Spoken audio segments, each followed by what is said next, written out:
ang panahon na para sa'yo. Huwag maiinip dahil ganyan ang buhay sa mundo.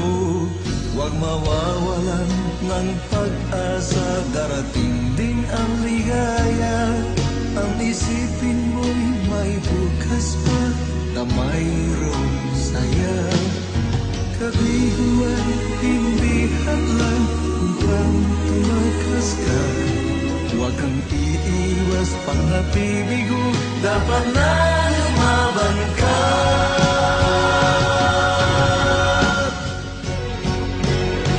Ang kailangan mo'y tibay ng loob kung mayroong pagsubok man. Ang liwanag ay di matatagal at muling mamamasdan. Ikot ng mundo ay hindi